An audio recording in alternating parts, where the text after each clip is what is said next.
Music director DJ Prabhunand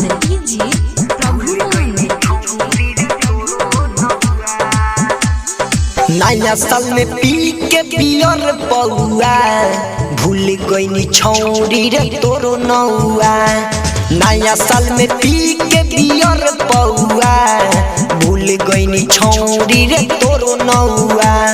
नया मन पटाएंगे तुमको भुलाएंगे, नया मन पटाएंगे तुमको भुलाएंगे, याद न आई तोहर गौआ। नया साल में पी के पियर पौआ भूल गईनी छौरी रे तोरो नौआ।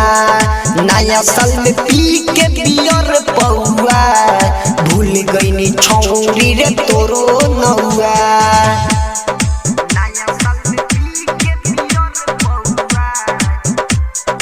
म्यूजिक डायरेक्टर डीजे प्रभुनंद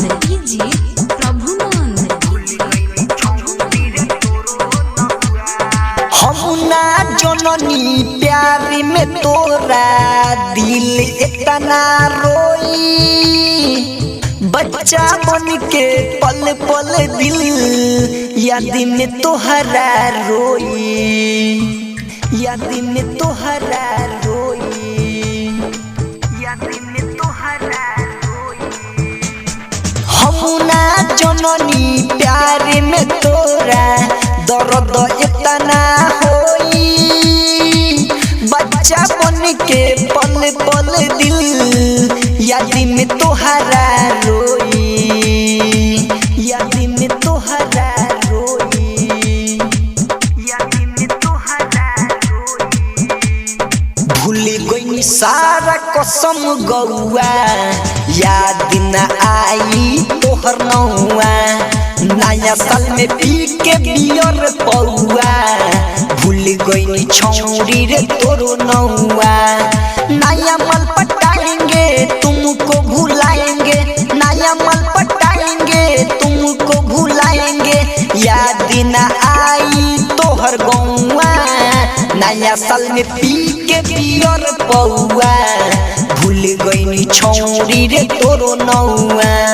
नया साल में पी के बियर पौआ भूल गईनी छौरी रे तोरो नौआ।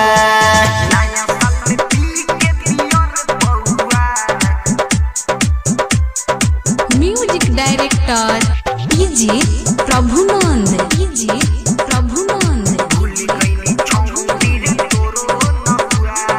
प्यार को के रोता रे सुधीर औरी भोला, हम न जननी सुन प्यार में दर्द इतना होला, दर्द इतना होला, दर्द इतना होला। प्यार को के रोता रे हिमराज रामू भोला, चावला चंदन जनले नाही दर्द इतना होला, दर्द इतना होला, दर्द इतना होला। सपनों में आवे न तोरे गौआ भूल गईनी छौरी रे तोरो नौआ। नया साल में पी के बियर पौआ भूल गईनी छौरी रे तोरो नौआ। नया मल पटाएंगे तुमको भुलाएंगे, नया मल पटाएंगे तुमको भुलाएंगे, याद न आई तोहर नौआ। नया साल में पी के बियर पौआ भूल गईनी छौरी रे तोहर नौआ। नया साल में पी के बियर पौआ भूल गईनी रीमावा रे तोरो नौआ।